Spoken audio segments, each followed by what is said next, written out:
All right, welcome back. Part 3 here of a football breakdown. Let's kind of just hit on a few more of the out of the area teams we didn't really get to talk to too much yet. Lewisburg beat us Line Mountain 26-23. Had a late drive there, I believe it was, to go ahead and then held off Line Mountain. I think for Lewisburg, that was a good win to open your season with as well. Yeah, because I think Line Mountain, them and Muncie, I think, are probably the favorites in District 4A. And Line Mountain's got a ton of kids back from a team that surged last year down the stretch. So really good win and great win for the offensive line, which has pretty much all its starters back. They had 300 yards rushing. Jeremiah Davis had 141. That was big. And Cohen Hoover is just a fantastic weapon at kicker. He kicked the game-winning field goal. And I think he had 6 touchbacks, so he had a great year last year too, and he's kind of like Connor Poole from Williamsport last year. Just that can be that X factor in a game. Yep, exactly. Central Maryland had a tough 42-6 loss to Mifflin County. Central Maryland was kind of able to move the ball a little bit on the ground to get some things going. So there are some positives that Wildcat fans can kind of take away from that one. I think too, the defense. Mifflin County took advantage there in that one with some passing and all that, but I think Central Maryland can kind of tighten things up on defense and moving forward. I think they'll be able to improve a little bit upon that. Yeah, I mean, if you just look at the numbers and not the score, but you just look at the stats, it didn't look too bad. They did a really good job against the run. Mm-hmm. And it was, like you said, it was a couple of big pass plays that hurt them. They ran the ball pretty well. Corbin. He had 99 yards on 14 carries. That's pretty good. I mean, they're just so young. They only have a handful of seniors. They lost nearly every starter from last year, so it's going to take some time. But if they can keep getting better week to week, I think they'll lay a good foundation for either later in this season and/or going into the future. Yep, exactly. Canton with a 42-6 win over Northwest. Canton, the last few years, their defense has been playing really well. Obviously, I think they're continuing that a little bit into this year early on with a nice kind of defensive effort to kind of start the season. Yeah, that was a game that going into it. I really didn't know a whole lot because Canton has so many new players. They're kind of like South, who they play on Thursday night, in that. It's a new look team, but yeah, they bottled Northwest up. They moved the ball really well. A young line did really well. Ben Fitch is a great dual threat quarterback to build around.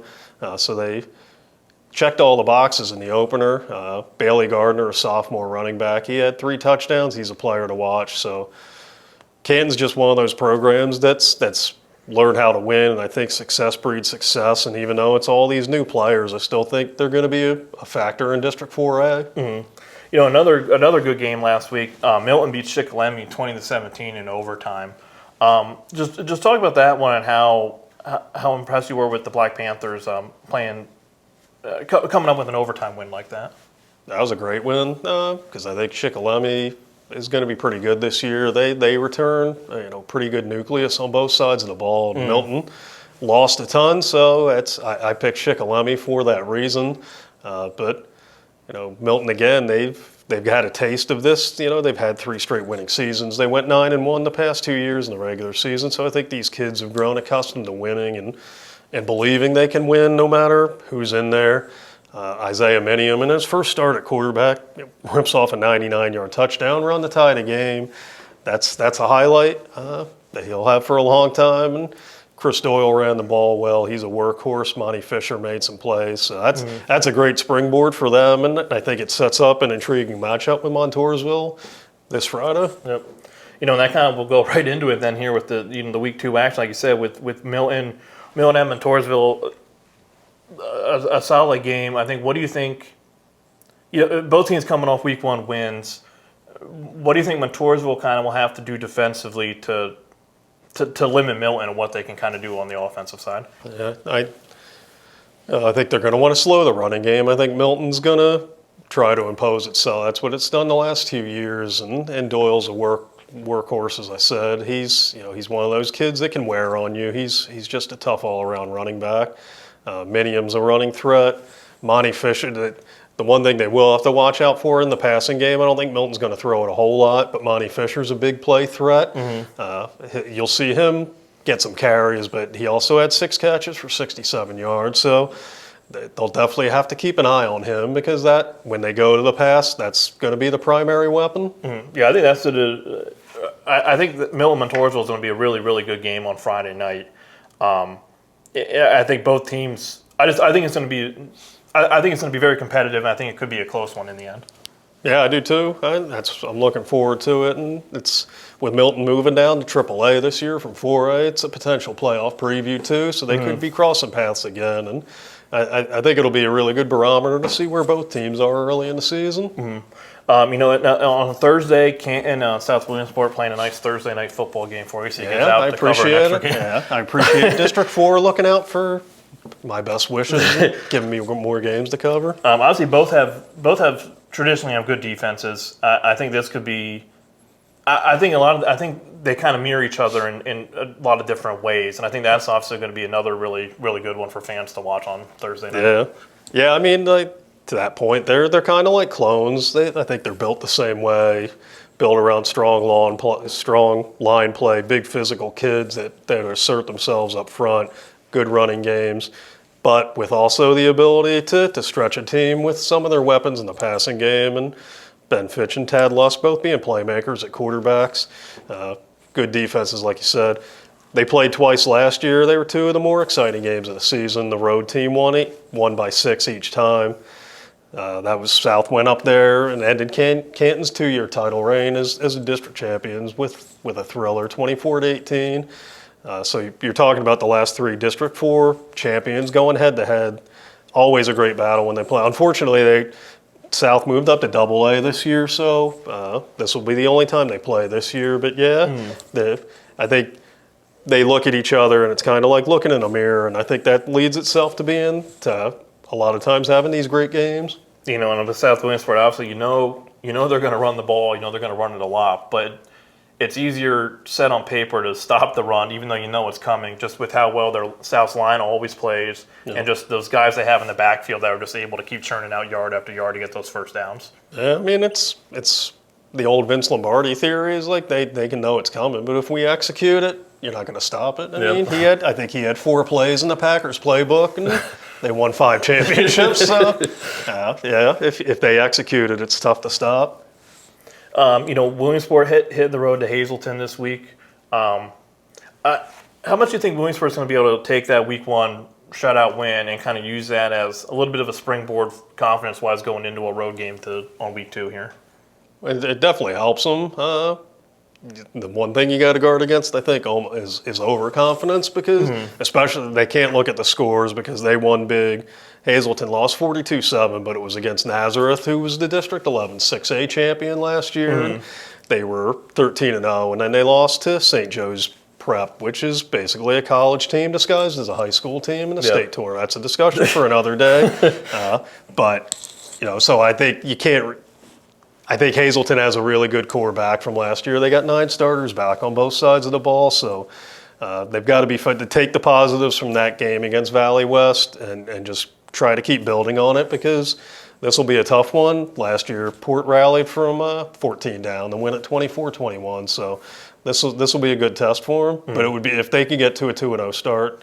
That would be huge just to try to get the train rolling. I was going to say that'd be a big win for them to get that, like you said, start 2-0 and kind of start the season on a real big positive note. Jersey Shore hosting Delaware Valley this week. That's going to be another really good game. Like we said earlier, Jersey Shore this year, their schedule is really, I think from start to finish, there's no real easy span in there for them. Never an easy time to let up. Just, what does Jersey Shore have to do against Delaware Valley? Just kind of build off what they did last week, and it's, again, Delaware Valley, it's hard to get a read on it. Well, it's not hard.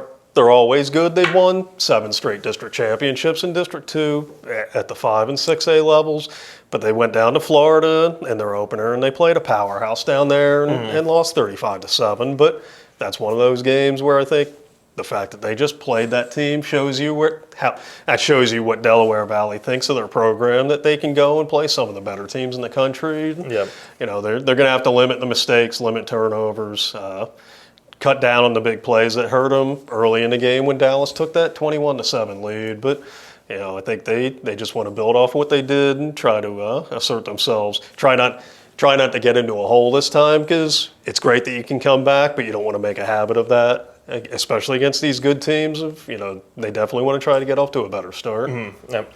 Lewisburg against Southern Columbia this week.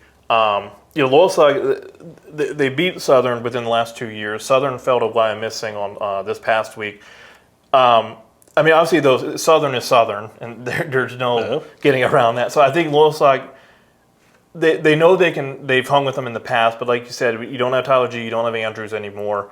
You have a different team. But I think Lewisburg could use that win from week 1 to kind of stay competitive with Southern. Yeah, and it's like you said, it's Southern. I don't think they're going to be the juggernaut that they've been the last 7 years, but they're still going to be a really good football team. Mm-hmm. And they were down 28-0 against Wyomissing and ended up 35-21. So to come back against that team shows you that they're still going to be really good this year. But to your point, I think not only beating Mifflinburg and getting some confidence going into that game, but even though it was 2 years ago, the last time they did go to Southern, they won, and some of these kids were there, they saw it. So I think a lot of teams Southern beats a lot of teams, I think, before they step on the field. Mm-hmm. And I think Loyal Sock's not one of those teams, because they've done it in the recent past. So I think that helps a lot. They're an underdog, no doubt, and they're going to have to play a lot better and make a lot fewer mistakes than they did against Mifflinburg. But I think the fact that they'll have some confidence certainly helps. Mm-hmm. It's like Rocky IV with Duke. He says, against Draga, he's not a machine. That's right. So if you get that, if you can beat him and know you can beat him in the past, it helps. Like you said, you're stepping on the field, not thinking, okay, we already lost. You have that little bit of confidence that you can Absolutely. You can do something. And Rocky IV. A lot of people love Rocky IV, but I hate it because Apollo would. There's no way Apollo would go into that fight the way he did, and he's Apollo. He's not going to get killed by Drago. I still think it's an exhibition, and the ref never stops. Hey, Steve, why does Rocky have to throw in a towel? Any referee would be stopping that fight. There's no way Drago beats Apollo like that. And I think if Apollo trains properly, he beats Drago. So, sorry to go off on a rant there, but I hate Rocky IV. Apollo deserved a better fate. All right, back to football. Muncie this week hosting Wellsboro. I think Muncie can shake off that loss from week 1 and kind of refocus, get out here, and I think come away with the win this week against Wellsboro. Yeah, and they're going to be mad going in that game, not only because they lost, but Wellsboro upset them last year at Muncie. They beat them 14-13 in week 2. It snapped what I think was a 19-game regular season winning streak at that point. So, I think Wellsboro's in a tough spot. Wellsboro, I think, is a team that would have been better than it is right now, but unfortunately they had a couple of players that were in a car accident, and they were significant contributors. Thankfully, all of them seem like they're doing okay now, but obviously it hurts not having them on the field. So it's not the same Wellsboro team that I think we thought they were going to have. So it's going to be a tough matchup against Muncie, and I think this is one where Muncie is probably going to bounce back pretty well. Hughesville hosting Towanda. What do you think Hughesville has to do? They played really well defensively last week on this past Saturday. What do you think they have to do kind of going into this one with Towanda to get out with the win and go to 2-0? Definitely got to finish drives. I think their first possession of the game, they got inside the 10-yard line and didn't score. Later in the game, they got to the 10. They had first and goal at the 10, and they fumbled the next play and gave it back. So, you're tempting fate when you pass up opportunities like that. Muncie learned that the hard way against Warrior Run, so they definitely have to do that better. And Towanda's kind of a smash mouth football team, so they're going to have to be ready for the run. And they kind of saw that against Montgomery. Montgomery runs the ball a lot. And they held up pretty good against them, held them to fewer than 4 yards a carry, so that's a good sign. But I kind of see this one kind of going like the Montgomery game, where I think points could be hard to come by, and it'll be pretty close.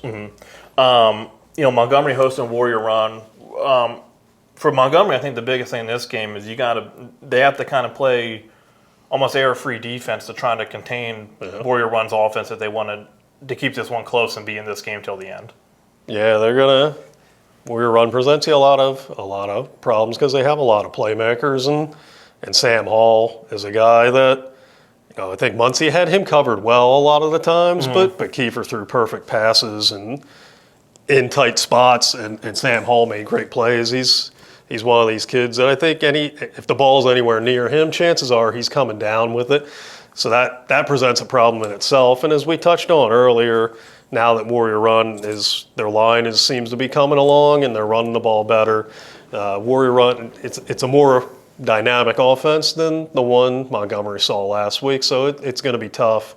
But I think we talked about how South on offense, sometimes their offense is their best defense because it keeps teams off the field. That's what I think Montgomery will be trying to do, and hoping that they can run the ball and get some clock-eating possessions to try to negate what Warrior Run can do on offense. In the last few games here, just kind of give me what you think your key of the game is going to be for these ones. Lewisburg at Shikellamy. That's going to be a good battle. I'd say limiting Thomas Pollock from Shikellamy, limiting his touches, or limiting his catches and his big play ability, and keeping and staying with what they did in the first game, the offensive line continuing to surge for Lewisburg. Sarah at North Penn Mansfield. Sarah comes off of really, really bad loss there, let up 80 plus in their opener. But yeah, Sarah at Mansfield. Yeah. Well, and that's more about Troy. I think Troy, I'll say it on record, since it's week one, I think this is the year Troy beats Southern Columbia in Double-A. Now, Southern, if they see this, I'm sure they'll use that as motivation, but Troy's a juggernaut. Sarah's got some exciting young playmakers, but I think North Penn, they just gotta their offensive line has to come together. They didn't run the ball well at all in their opener, so I think they have to try to sustain some drives and take some pressure off Cooper Shaw. Central Mountain at Bloomsburg. That feels like a toss-up. Bloom has a lot of kids back from last year. Bloom lost to Danville in the opener, but Danville's really good. Central Mountain secondary, I think, is going to have to be ready. I think Bloom can throw the ball really well, so I think the secondary, especially the secondary struggled in the opener, they're going to have to improve a lot to have a better chance against Bloomsburg. Why losing at Kawaneski? Cal Valley's just got to brace for the running onslaught. Wyalusing threw the ball one time against North Penn Mansfield, and it was intercepted. So they control the clock. Just looking at the stats, it looks like there was a 3-4-1 ratio in terms of Wyalusing plays versus North Penn Mansfield. So Cal Valley's they might have to just put the old Madden punt rush defense on and just put 10 guys in the box and dare them to throw it. So yeah, not really put 10 in there, but they'll probably put 9 in the box. They got to find a way to get their defense off the field. And then finally, Bucktail at Coudersport. Bucktail only 17. Like every year, they have a really small roster. Only 17. They lost to Sheffield, their first win since 2019. Bucktail, I think you gotta, for them, the wins, they may not have a lot of wins in the win column, but I think it's the little things they can improve on week to week is what they kind of want to focus on. Yep, and they had their defense struggled, I think, especially against the run. They didn't get a chance to run a lot of plays either. I think their offense can be exciting as Brody Pence is an outstanding dual threat quarterback, and Tegan Stone caught a touchdown in the opener. He's a freshman receiver. I think that's a kid we're going to hear a lot from, so it's going to be a tough matchup against Coudersport, but I think if they can get some drives going offensively and get some confidence going forward, that'll be big. All right, well, that'll do it here for us for our week 1, week 2 look ahead. Grab Friday's edition of the End Zone Extra for all Chris's breakdowns for all our area games and power rankings and all of that. And, of course, follow him on Twitter at Doc Masse on Friday nights for coverage. And watch me as I defend my, what have I won at, our Picks Championship, 12 straight years. I'm not in first yet, but I will be.